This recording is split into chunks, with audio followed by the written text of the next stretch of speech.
For today, what I would like to do is um, walk through three of the big points of this week's module, introduce myself a little bit, get to know you guys just a tiny bit, and kind of alleviate some concerns that I know that a lot of students are going to be having as we start out.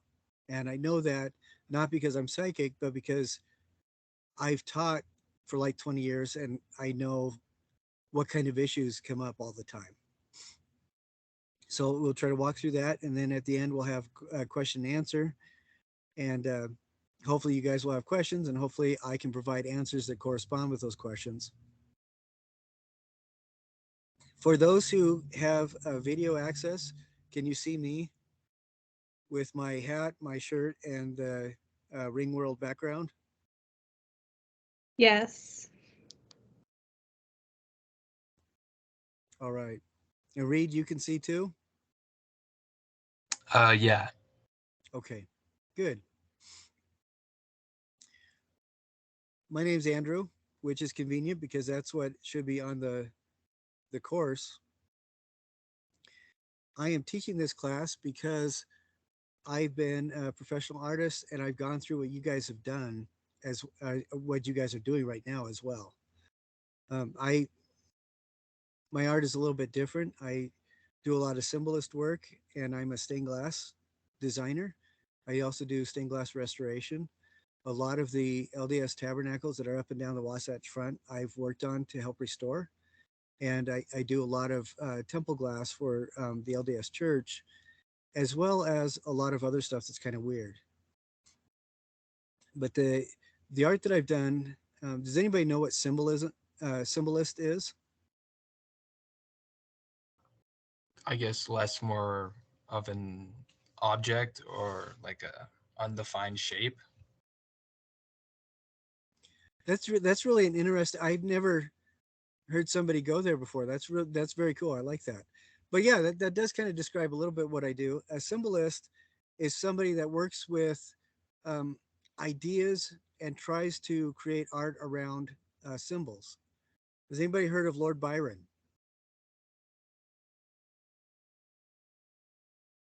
I think he was the love interest of Mary Shelley. Anybody heard of Mary Shelley, the author of Frankenstein? Oh, come on, that is so sad. Mary Shelley wrote Frankenstein, and her love interest was a guy named Lord Byron.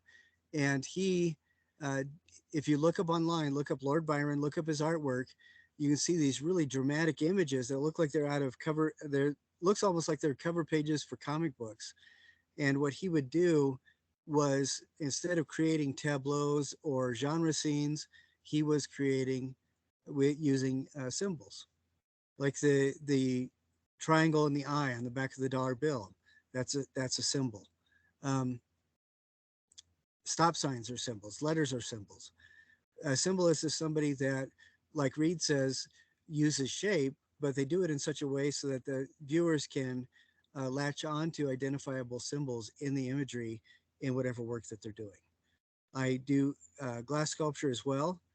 I'm also, believe it or not, a, um, a certified chaplain. But I teach also at UVU. I work with the 3D design people.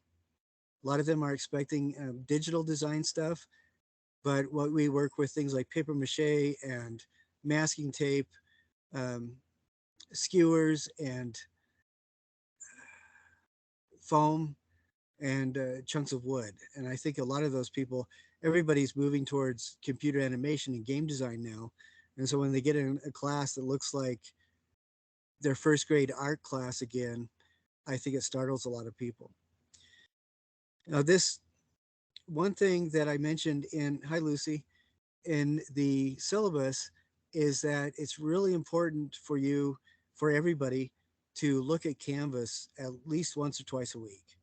And one reason is that during these meetings, if you guys have read ahead and you look at the module and you're concerned or it looks really boring, we can change the assignments to do what we still need to have done. but to make it more interesting for you guys. So uh, the syllabus, or no, I'm sorry, Canvas, the assignments and things and descriptions may very well change depending on how our meetings go, and if you guys think it's too much or too little or whatever. And so your input will really have a direct connection on what the class looks like as we go through the semester. One concern that I have is all of you guys are professionals in your own right. You're either professional students, or you're coupling your student work with a professional livelihood. And my concern is not about your commitment to work or anything like that. My concern is I really don't want anybody to feel overwhelmed. So if you get to the point where you're starting to feel overwhelmed, please let me know as soon as you can. And there's the on-campus Office of Accommodations that can help you if you talk to them. And there are different things that we can do that will help alleviate a lot of stress. But one thing I wanted to mention is there are due dates on everything. But those due dates are so that Canvas will send you prompts to remind you to do stuff. In this class, everything is due the last day of finals, but I don't want you guys to wait on doing everything until the last day of finals. It is so much easier on you and less overwhelming if you try as hard as you can to do each module during the week that it's scheduled. So you do not get points off for late work. You get points off for really crappy work, but not for late work. And the assignments, you also have the opportunity to redo stuff. So, say if one of the assignments is making string balloon lamps, and you're really unhappy with how they turned out, and you got half the grade you wanted to, you could rework it and resubmit it. And just let me know what's going on. 99% of the time, Canvas lets me know when you've resubmitted stuff. And just when you do resubmit stuff, let me know so I can make sure and give you the better grade that you've worked at getting.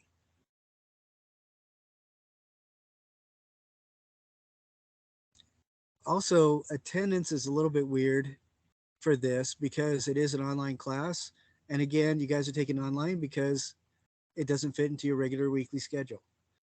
So attendance will be when we are all done. I will take the. Oh, I'm sorry, I forgot to tell you, Lucy. We are recording this. After we're done, I will take the recording, put it onto our YouTube channel, and I will put that link into the appropriate week's assignment under the attendance module. If you go onto Canvas right now and double check, you will see that there's a new module at the top called labeled attendance, and that will have the first week, which is this week. There's nothing there to do yet. It does say it does give a due date, but as soon as we're done here, once that is on, once our recording is on YouTube, I will put it on there, and then you can submit the assignment. For you four that have come here live, the assignment is basically you write down 3 things you learned just during our visit, and you can 5 to 10 word phrases for each of the 3 things that you learned. Submit that, and you'll get your attendance. For the people that are not here live, you just have to watch the video, which I'm going to try to keep to 30 to 45 minutes, if that's okay with you. I know a lot of people have been emailing me asking me if I wouldn't mind lecturing for 3, 4, maybe even 4.5 hours each week. But although I really love hearing the sound of my own voice, I'm thinking that might be a little bit tedious. So we are going to limit these to about 30 to 45 minutes if we can. And so if you are not attending live for today's meeting, you'll watch the YouTube video as soon as I send out the link through the assignment, and then you can submit 3 things that you learn watching the YouTube video, and that's how you get credit for attendance. So does that make sense to everybody so far? Do you guys have any questions about what I've talked about? No. Okay. So what is Lucy? What is my policy regarding late work? I missed that section. Oh, okay. I thought I said it right after you got on. No, since you guys are attending a virtual class, the due dates are there to kind of help you to keep on track. You do not lose points for turning anything in late. Everything is ultimately due at the last day of finals. So, but it makes it a lot easier on you guys if you do your best to keep with the modules as close as you can. Does that make sense, Lucy? Yes, it does. Okay, good. And you can also turn things in 2 or 3 times if you need to. Like if you missed a couple of points on one of the quizzes, you want to retake it, that is perfectly fine. Now, does anybody have any questions about any of those things I just blathered on about before I go into the next part of our little visit today? No. Okay. All right. How many of you have had an opportunity to scan the module? I have. Okay, good. I think whether or not you read through the whole thing really closely, I think as soon as the modules open up, as soon as you can, it'd be really good to go over like Addison did and just at least scan it through it. I am thinking, have you ever had one of those classes where you have been attending the class faithfully every day, and then somebody raises their hand about an assignment that everybody's been talking about for the last week? That person hasn't been there the last week, and they ask some of the most incredibly obvious questions about the assignment that everybody always already has the answers to. Has anybody been in a class like that?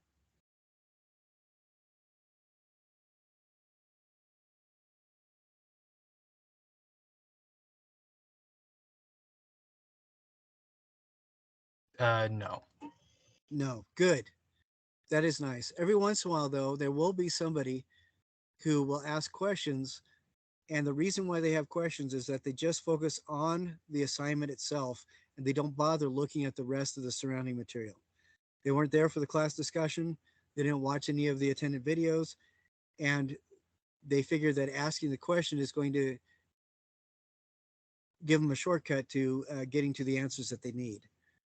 Um, the reason why I'm harping on that a little bit is that it can be really frustrating for you if that's how you approach the assignments. It will be frustrating for you because you'll be operating um, in a in a world of ignorance because you won't have that supporting material from the rest of the module.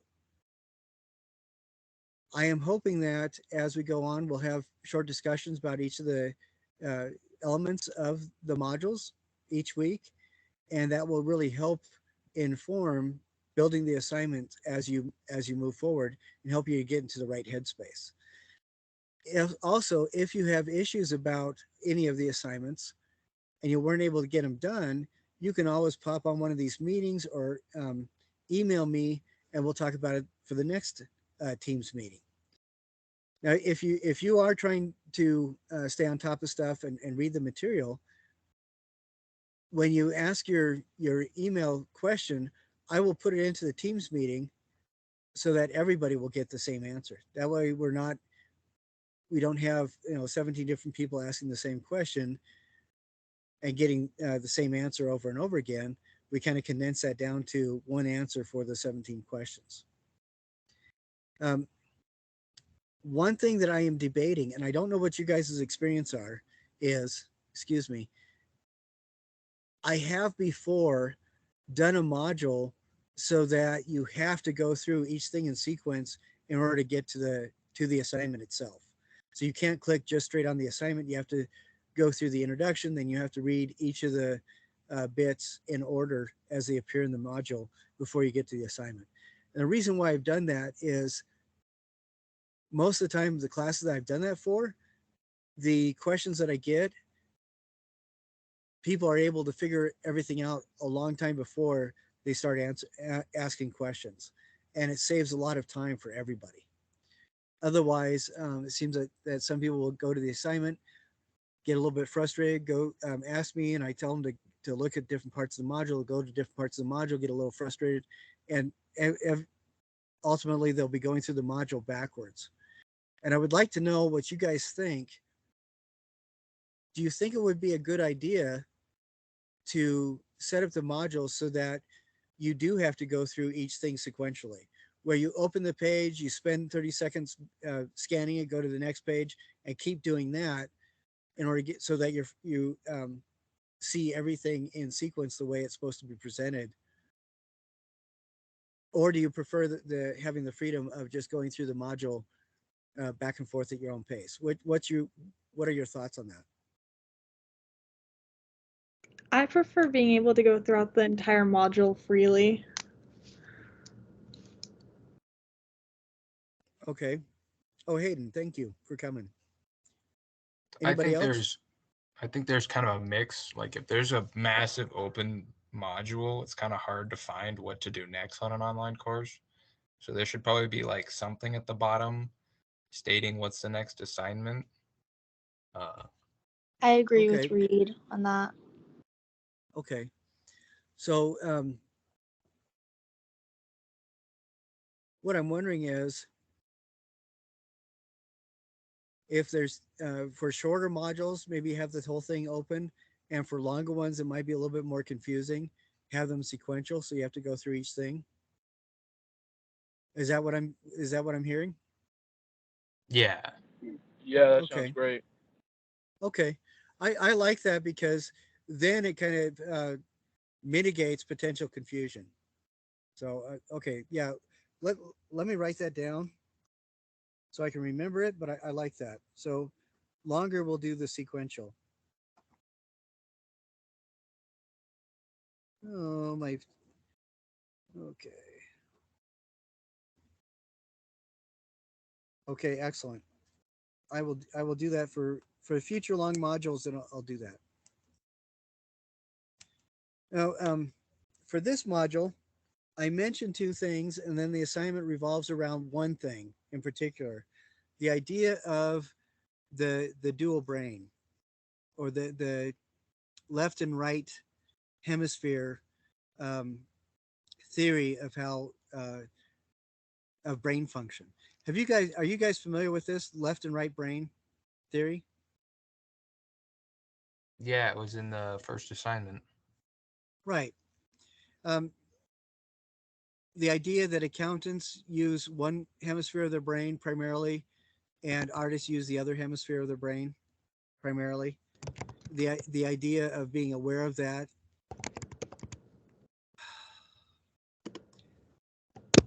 There's a lot of evidence to show that that's really well supported, and there's also a lot of evidence to show that that's not quite as well supported as people may have thought.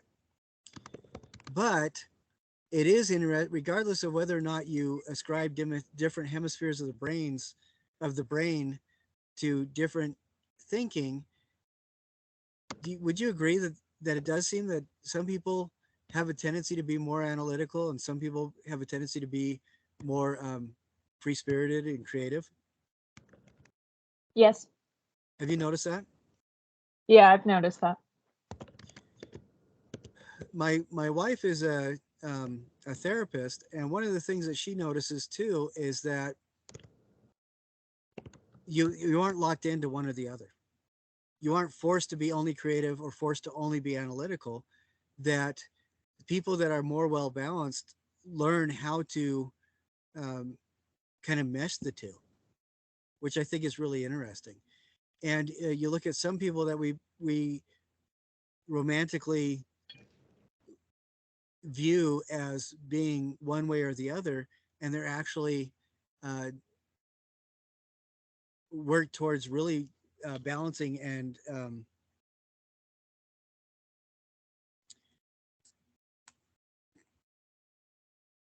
kind of integrating those two ways of viewing the universe. Look at somebody like Jackson Pollock. Does anybody know who Jackson Pollock is? Yeah, he's that I guy do from not. Guardians of the Galaxy. He's Jackson Pollock. It was a painter in the 50s and 60s who would get these big canvases, put them on the floor, and then spatter paint all over them. And if somebody says, "Oh, that looks like a Pollock," then that's what they're talking about. And so for a long time, people just thought he was one of these creative people that couldn't get along in the real world because he just couldn't handle the analytic approach. When actually, and look up his name and look up some of his art and see what you think.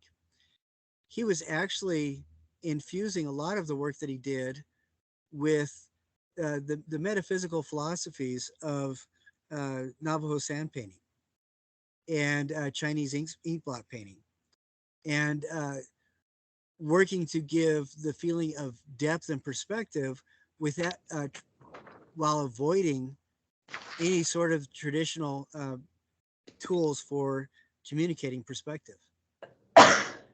So, working with color theory, which, as an example, which color, if we look at the six colors, red, orange, yellow, green, blue, and purple, which color is farthest away?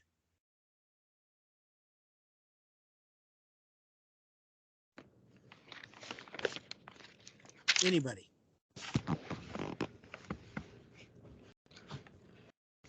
Is it purple? It's very good. It's the cool colors are farther away. So green, blue, and purple. Excellent. Which colors then are closer? The warmer I guess that'd be colors. the warm The colors. warmer colors, right? Warm colors. Red, orange, and yellow. And they use that in astronomy, even that idea, where you have a phrase called redshift, and that's how the astronomers will determine how far away stars are and the speed at which they are moving away from the viewer, because of that idea that farther things are blue and nearer things are red. And Jackson Pollock was playing with those ideas of color theory as well in his spatter paintings, again, trying to avoid any sort of visual cues outside of just the color and the vibrancy of the spatter or paint dribbles themselves. So can you imagine how difficult that would be though, to uh, try to draw something and give a sense of depth or perspective without any of those converging lines or any of the things that we typically take for granted that help us to see visually and interpret something as having depth or perspective. I think it'd be very difficult.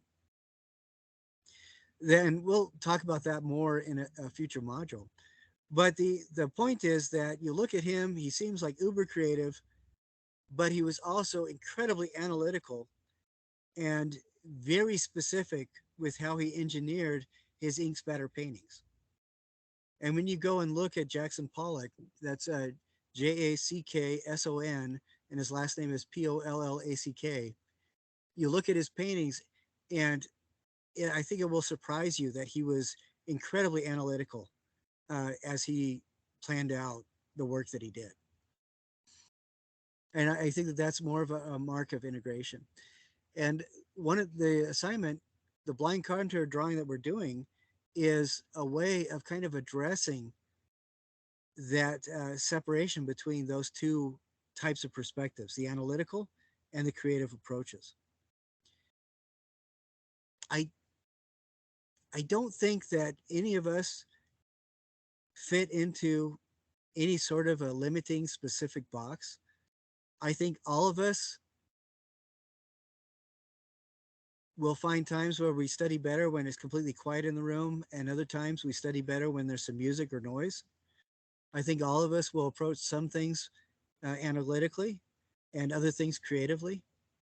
I think there's several different ways of learning, and each of us has a mix of many different ways of learning, visually, listening. Uh, we're learning while doing different things like that. But as we are become more conscious about which ways of thinking, which ways of processing information are the most effective in specific instances or situations, I think that helps us to become uh, better learners. Would you guys agree? Do you think that sounds good?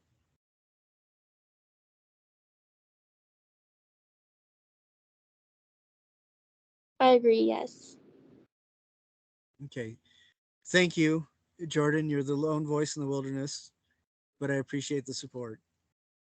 And I mentioned a couple other things. Addison, we're talking about the blind contour drawing. What were the two other things that I mentioned that we would talk about in the future? Do you remember?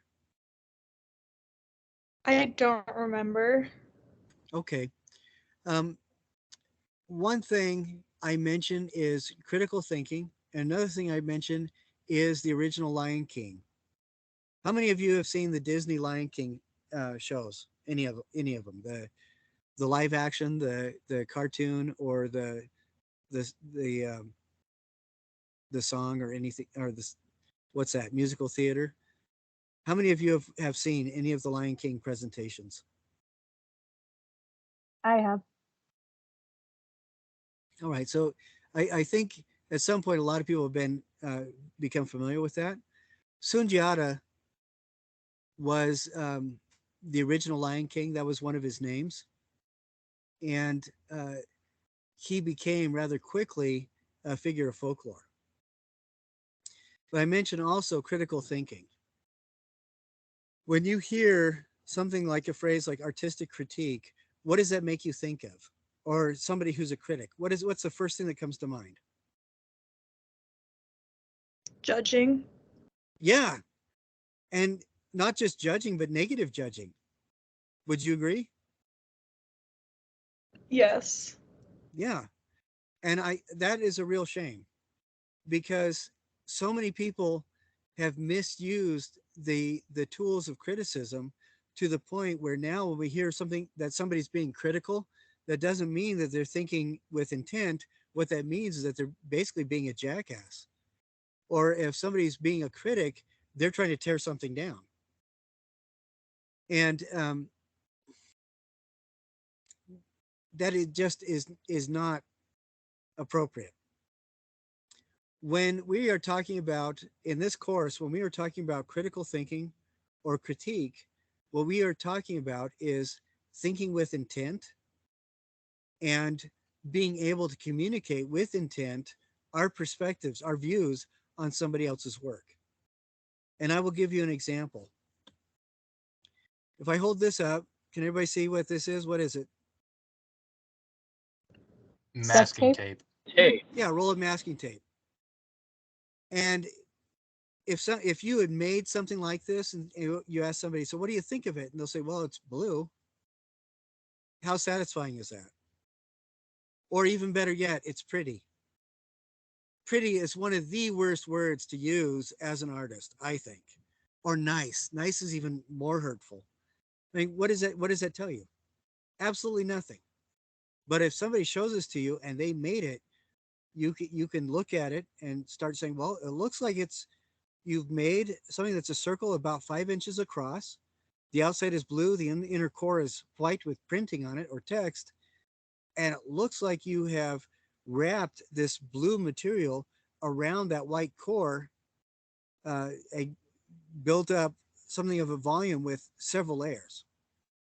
Now I've said almost the same thing, but using those words, it sounds like I'm really paying a lot more attention to the object, doesn't it? Yes. Yeah, Yep. I'm describing it. I'm giving some thought to how it was made. And then I could say, well, it's obvious that you spent a lot of time on this because it's very carefully constructed. So I'm going to say that because of that, I believe that this is very important to you. And because it's important to you, I need to take it seriously. So, what else can this tell me? And we have gone very quickly from, oh, yeah, that's nice, and being almost dismissive to we have a much bigger stake in the object itself and the artist behind the object because we paid a lot more attention to it, and we've thought about it and described it with intent. And that's what critical thinking and artistic critique is about. But it doesn't just apply to art, it applies to absolutely everything. When we go through the steps of looking at something, defining it or describing it, considering how it was produced, and then also considering what the producer or the artist was trying to say or what their intent was behind it, we gain a much greater understanding of the art object, but also absolutely anything else. If you're a nursing student, you in a very short amount of time you get a much greater understanding of your patient's needs. If you are an engineer, in a very short amount of time you get a much greater understanding of the structure that you're working with. And the Dalai Lama said when he was asked, what is the most important thing to stave off the failure of the world? He said, the most important thing that people can do today is develop the tools of critical thinking. And like I said, is critical thinking, is that negative? Do you remember what I said critical thinking is? Thinking with intent. Yes, absolutely. That's exactly right. You're thinking on purpose. Now, all of us build routines in our brains so we can do things without having to think about it. And that's how we get through the day. That's how we function as human beings in a society.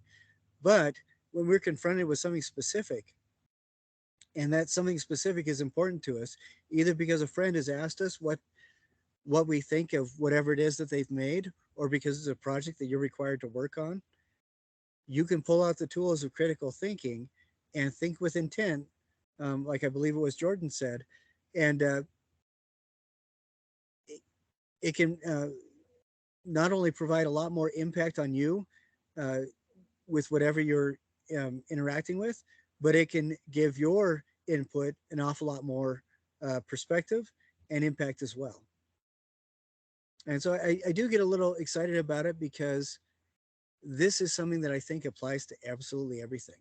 And I will be dropping in little bits of it in the modules throughout the term. And about halfway through, or actually, no, in about a month or so, you'll be comfortable enough with these tools that you can hold up pretty much any object and be able to describe it with your big person words.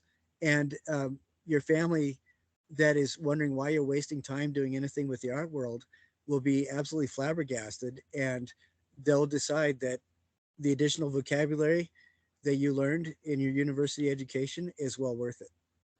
So that's not necessarily a money back guarantee, but when you can describe to people that make fun of you for doing what you're doing, and you can describe what you do with intent, purposefully, and with an appropriate vocabulary, that rarely fails to impress people. So it's something to keep in mind.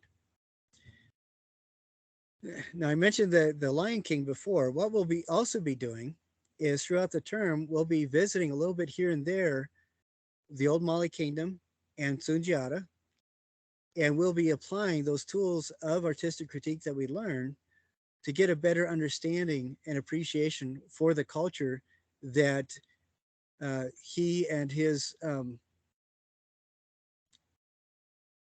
society were responsible for creating. Sundiata was a person that lived in the 14th century, and he conquered warlords and sorcerers and liberated people in a path from Nigeria across the southern edge of the Sahara all the way to Ethiopia. That's how far wide his impact was. That is a bigger uh, mass of land than any of the Caesars conquered in their lifetimes, or Alexander the Great. And nobody's heard of him. But there are at least 7 present day countries in Africa that are a direct result of the work that he did. And as he was conquering warlords and destroying sorcerers, he would bring in things like freedom of religion, um, uh, freedom of access to litigation or law, and also he insisted on education. So, and the reason why he wanted people to be educated was so that um, warlords would not be able to take advantage of them, and primarily um, he wanted people to be educated so that they could write and keep contracts to protect themselves. You compare that with a lot of our ancestors that came from Europe, and the reason why they were conquering people is they wanted a lot more money.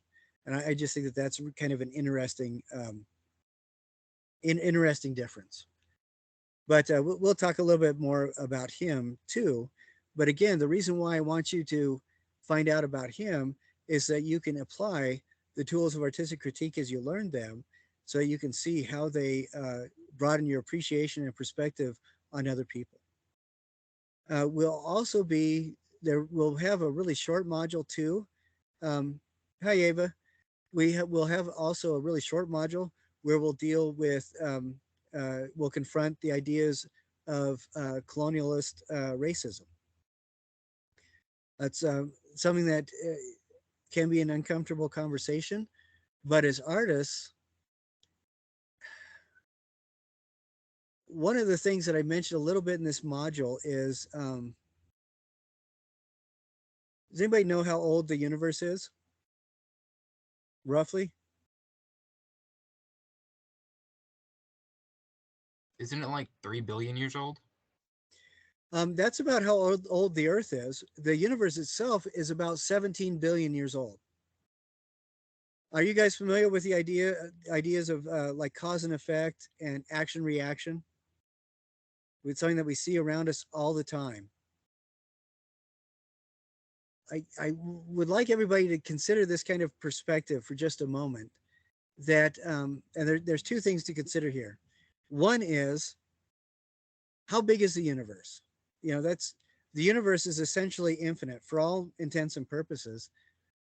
But since it's infinite, if you stand anywhere and just look out as far as you can or think out as far as you can, you'll realize that in any direction away from you, the universe extends in an infinite um,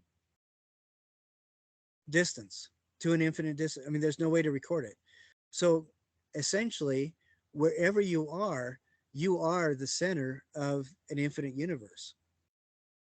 And I would like you to consider something, and we'll talk about this later on too, but I just want you to think about this for a minute.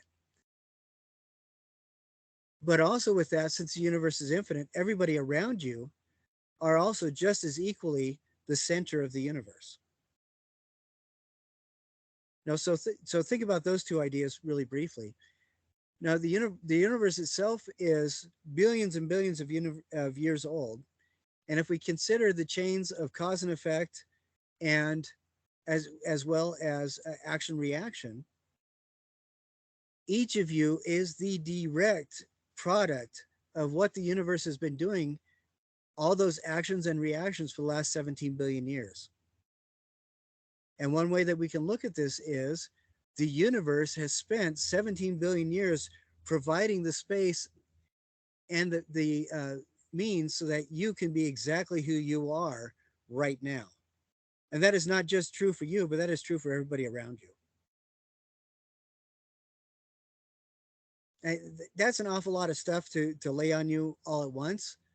But I want you to consider that for just a second, that not only are you the center of the entire universe, but everyone around you with you are also equally the centers of the universe as well. And that you are the product of 17 billion years of making to get exactly you to the point where you exactly are right now. That leads me to those three things lead me to another point. Art itself is a mode of communication. It's a mode of interaction that we don't normally think of as communication or interaction. But typically, we are looking at artifacts or works of art in this class, or we're looking at the process of art. All of that, even though we don't normally think of it as communication, we're essentially communicating in a way that's not bound by words or sounds that we normally use to talk to each other. Now, I'd like you to consider those things that we just talked about. Those four things: the being the center of the universe, everyone around you the center of the universe taking 17 billion years to make you the unique individual that you are right at this moment, and that art is communication. Whose voice do you think is most important when we are talking about communicating with art? One's personal voice. That is definitely one. Everybody's voice is equally important, and it's your personal beliefs, just like you said, Aiden.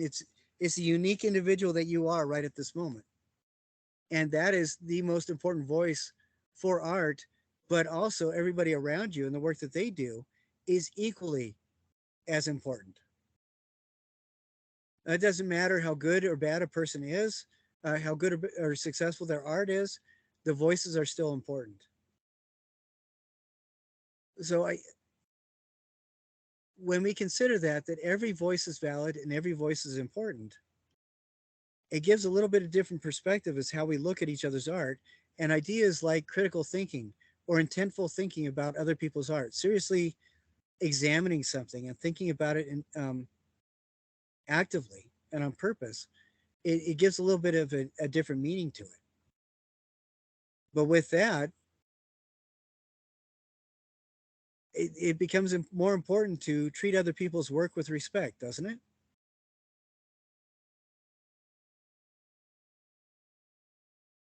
Yes, it does. I think so. And when it almost becomes deplorable to dismiss a whole group of people's voice simply because they're not exactly what you expect or what you want, or they're not like you. And by you, I mean everybody. I'm not picking out anybody specifically. I think in art, every voice is valid, every voice is vital, and we'll do a short module where we'll just learn about the impact on uh, of art on differences, but also on unifying people and bringing them together. Because art is incredibly valuable in helping us to share our points of view with other people, helping us to respect other people's points of view, and I think most importantly, to help us learn about everybody else's perspective as well. We're also creating. But those are things that we will address in future modules. I think one other thing that I want to mention is that most of the people that take this class are not professional artists, and so most of the grades that you have will be based on doing the best that you can, and that means essentially just that. If you don't consider yourself an artist, uh, you do the best that you can, kind of set that idea aside and see what comes out. I've had several people take this class that at the end of the course, they're astonished with what they've produced. And their partners and their families are just amazed at what they've done because they've quit saying to themselves, well, I'm not an artist, so I can't do it. The reality is, everybody who creates, everybody who builds, and it doesn't matter what that is, that could be teaching kindergarten or Sunday school, or that could be um, working as a mathematician or in excuse me, in the agricultural department. It doesn't matter. Every time you build something or work on something that did not exist before you came to it, you have become an artist in one way or another. So everybody is an artist, and that is something to consider and keep in the back of your head. But before we break until next week, does anybody have any questions?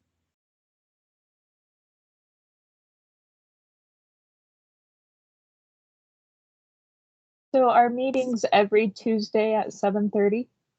Yes. And again, it's everybody who can make it, please do show up. For those who can't make it, you'll watch the YouTube video once I have uploaded it onto that format.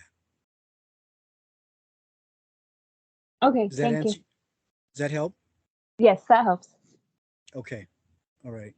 Now you six that have attended this live, what you'll do after this meeting, you can go to the under the attendance module, log into this week's or go into this week's assignment, and you'll just submit 3 things that you learned about our conversation today. And if you feel the need to go back and watch it again because you're captivated by my scintillatingly boring voice, then you can do that and expand your horizons even further. Any other questions? Is there anything specific we need to buy for this class?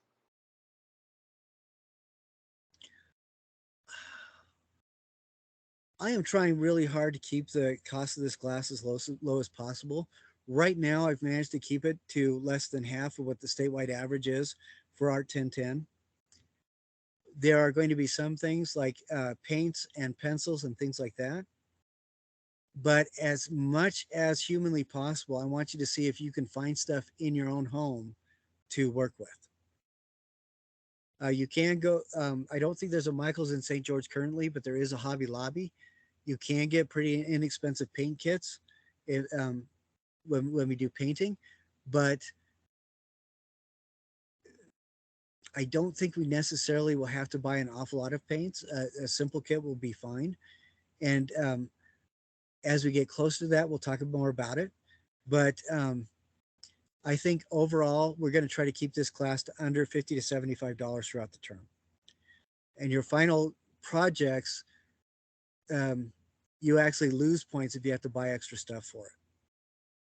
Actually, that's not entirely true, but our final projects, you're going to make them using stuff that you already have in your home. So as much as possible, I want you to upcycle, recycle, use what you have in your home already. Does that help? Yes, thank you. Okay. Any other questions?